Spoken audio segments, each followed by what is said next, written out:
علی فرماتے ہیں کہ ایک ایسی دوا ہے جو ہر بیماری کے لیے کارآمد ہے۔ خالق کا کلام قرآن اور مخلوق کا کلام نہج البلاغہ، یہ دو ایسے کلام ہیں جو وقت کے محتاج نہیں ہیں، ہر زمانے میں نئے، ہر زمانے میں تازہ، جب انہیں اٹھا کر دیکھیں کچھ نہ کچھ عطا کرتے ہوئے نظر آتے ہیں۔ قرآن مجید میں بعض سورے وہ سورۃ الجامع کہلاتے ہیں، یعنی پورے قرآن کا کام کرتے ہوئے نظر آتے ہیں۔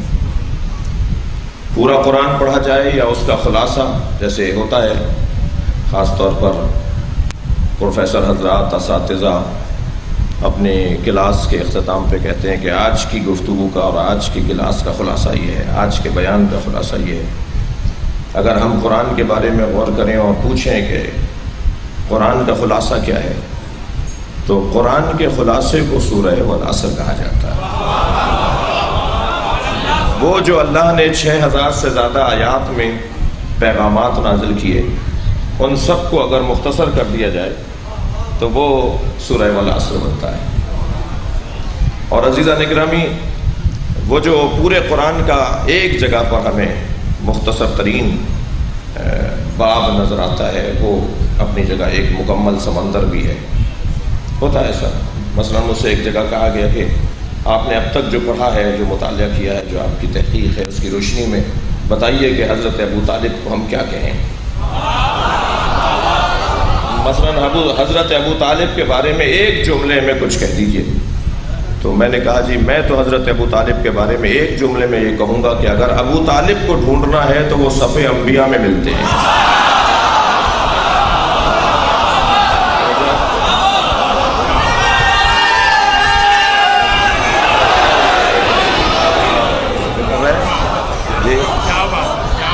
لہذا بعض اوقات خلاصہ کیا جاتا ہے، مختصر کی جاتی ہے بات۔ یوم حسین ہو رہا ہے ہندوستان میں، اور علامہ سید علی نقی نقّن علی اللہ مقامہ اس کے مہمان خاص، اور خطاب آخر میں کرنا تھا، اور پہلے کے خطابات اتنے طویل ہو گئے کہ وقت تنگ ہو گیا، اور 5 منٹ رہ گئے ان کے پاس کہ جی 5 منٹ میں بات کرنی ہے۔ وہ جو سوچ کر آئے ہوں گے کہ جو اجتہادی گفتگو کریں گے، اور بہت ہی، اور سیمینار کا موضوع تھا کہ کربلا نہ ہوتی تو کیا ہوتا۔ اب ان کے پاس رہ گئے 5 منٹ، اور 5 منٹ میں وہ کیا بتائیں کہ کربلا نہ ہوتی تو کیا ہوتا۔ تو جو ناظم محفل تھا، ناظم سیمینار تھا، جو بھی ناظم تھا، اس نے کہا کہ حضور وقت بہت تنگ ہے، 5 منٹ کی خطاب کی گنجائش رہ گئی ہے۔ کہنے لگے جی 5 منٹ بھی زیادہ ہیں، میں صرف جاؤں گا اور ایک لمحے میں کچھ کہہ کر آ جاؤں گا۔ تو نقّن صاحب گئے مائک پر اور کہا کہ جی کربلا نہ ہوتی تو کیا ہوتا، اس عنوان پر میرا ایک جملہ ہی کافی ہے، کربلا نہ ہوتی تو جمعے کی نماز بدھ کو ہوتی۔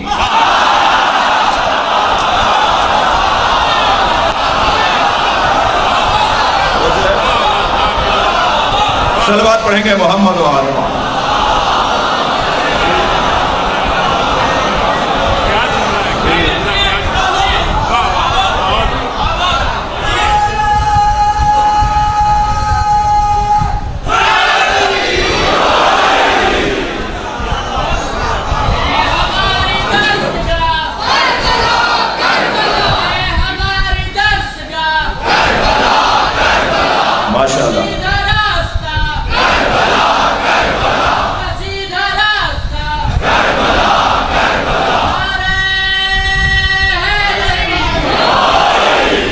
تو بعض اوقات لمبی گفتگو، طویل خطاب، اسے خلاصہ بھی کرنا پڑتا ہے۔ تو اب یہ جو قرآن کا خلاصہ اگر ہمیں دیکھنا ہے تو اسے سورہ والعصر کہا جاتا ہے۔ میری تمہید یہاں مکمل ہوئی، اب ذرا ترجمہ سن لیجئے۔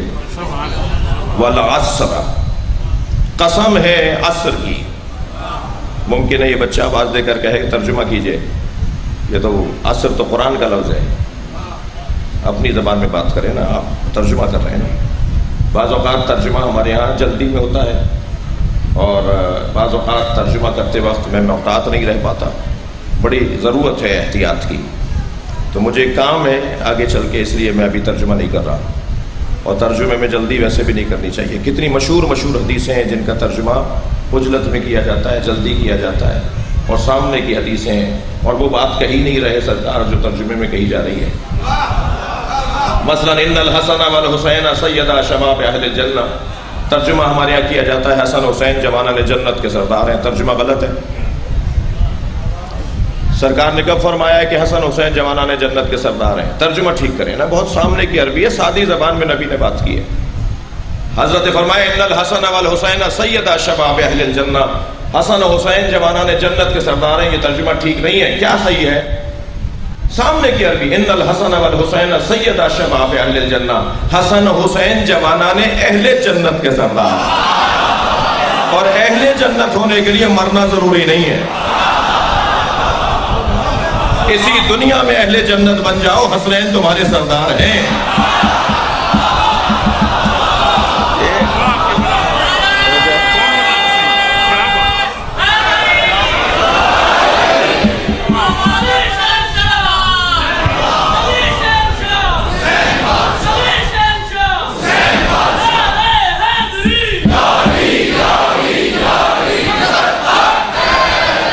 میرے احباب جو باہر تشریف فرمائے، میرے محسن، میرے بزرگ، میری شخصیات، میرے عزیز عزاداران امام حسین، ان سے بھی مخاطب ہوں.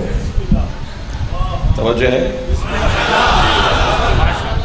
سلونی سلونی قبل ان تفقدونی. ترجمہ کیا کرتے ہیں ہمارے یہاں؟ پوچھو پوچھو اس سے پہلے کہ میں مر جاؤں، میں دنیا سے چلا جاؤں، مجھ سے پوچھ لو.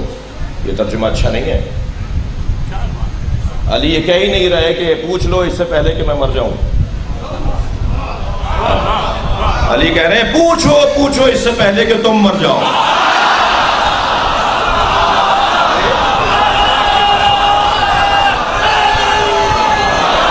جو علی سے نہیں پوچھے گا، جو علی سے نہیں پوچھے گا مر جائے گا. عزیزان گرامی، جس نے بھی علی سے پوچھا ہے وہ آج بھی زندہ ہے. کبھی مالک اشتر کے نام سے، کبھی ابن عباس کے نام سے، کبھی سلمان فارسی کے نام سے. یہ حیات بانٹنے والے لوگ ہیں، یہ زندگی دینے والے لوگ ہیں.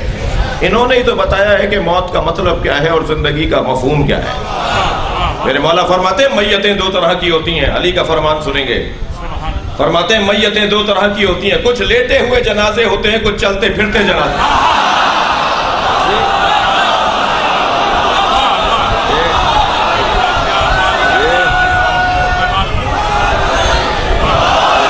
ضروری نہیں ہے جو چلتا پھرتا نظر آ رہا ہو وہ زندہ ہو. جس کا ضمیر مر گیا وہ زندہ کہاں ہے؟ جس کی سوچ مردہ ہو اس کا بدن زندہ کہاں ہے؟ آپ نے غور فرمایا جب حضرت ابراہیم نے بت توڑے تھے، چھوٹے چھوٹے بتوں کو توڑ کر بڑے بت کے گلے میں کلاڑی لٹکا دی. کسی بت کی آنکھ پھوڑی، کسی کی ناک کاٹی، کسی کا کھوا کاٹا، کسی کے گھٹنا کاٹا، پیر کاٹا، اور سب کو تھوڑا تھوڑا سا توڑ کر بڑے بت کے گلے میں کلاڑی لٹکا دی. تو قرآن کہتا ہے کہ جب سب یہ لوگ لوٹ کر آئے، اس وقت تو کوئی نہیں تھا، تنہائی میں کیا حضرت ابراہیم نے کام، سب کے سامنے نہیں کیا. لیکن جب یہ لوٹ کر آئے تو سب نے دیکھا کہ بت خانے میں تو یہ حالت ہے اور سارے بت ٹوٹے ہوئے ہیں. تو بے ساختہ سب نے کہا قال فتن یقال لہ ابراہیم، قالوا فتن یقال لہ ابراہیم. کہنے لگے ایک جوان کا کام ہے جسے ابراہیم کہا جاتا ہے.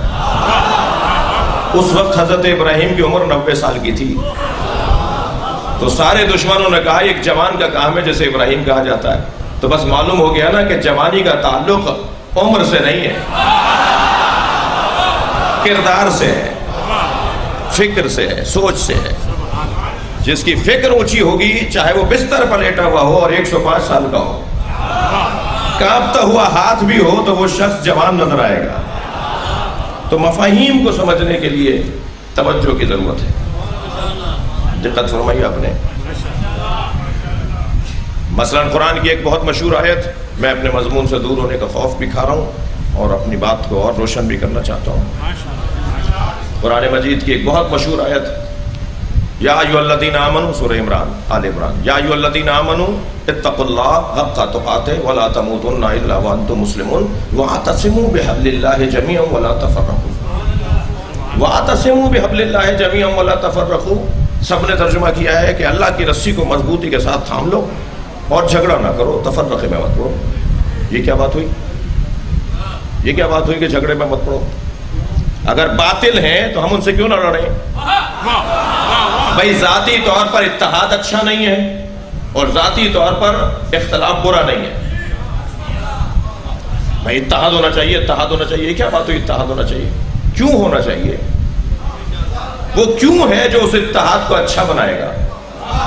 اگر کیوں کا جواب اچھا ہے تو اتحاد اچھا ہے، اور اگر کیوں کا جواب اچھا نہیں ہے تو اتحاد کا کوئی مطلب نہیں ہے۔ اختلاف نہیں ہونا چاہیے، کیوں نہیں ہونا چاہیے؟ اختلاف برا ہے اگر اس کی وجہ بری ہو۔ اب اللہ کیا کہہ رہا ہے کہ اللہ کی رسی کو مضبوطی کے ساتھ تھامے رکھو اور اختلاف میں مت پڑو، تفرقے میں نہ پڑو۔ ساری دنیا کے ظالم جمع ہو کر آ جائیں تو کیا ہم ان سے اتفاق کر لیں؟ ساری دنیا کے مظلوم اگر تنہا ہو جائیں تو کیا ہم ان کے ساتھ اتفاق نہ کریں؟ وجہ بتائیں نا، کیوں اتفاق، کیوں اختلاف؟ مکے کے سارے مشرک جمع ہو کر آ گئے تھے، اتنے متحد ہو گئے، آئے تھے نبی کو مارنے کے لیے کہ اس جنگ کا نام ہی جنگ احزاب ہے۔ جی ساری حزبوں کے اندر، ساری پارٹیوں میں اتفاق ہو گیا تھا۔ کہہ دیں کہ جو نبی کے خلاف اتحاد ہوا وہ اچھا تھا؟ اتحاد تو ذاتی طور پر کوئی اچھا نہیں ہے، اختلاف تو کوئی ذاتی طور پر برا نہیں ہے۔ وجہ بتائیے کہ کیا وجہ ہے جس کی وجہ سے اتفاق ہو اور اختلاف ہو۔ اب قرآن کی اس آیت کا یہ ترجمہ نہیں ہوگا کہ وَاعْتَصِمُوا بِحَبْلِ اللَّهِ جَمِيعًا وَلَا تَفَرَّقُوا، اللہ کی رسی کو مضبوطی کے ساتھ تھامے رکھو اور تفرقہ نہ کرو، اختلاف نہ کرو۔ نہیں، ترجمہ ہوگا اللہ کی رسی کو مضبوطی کے ساتھ تھامے رکھو اور رسی کے بارے میں جھگڑا نہ کرو۔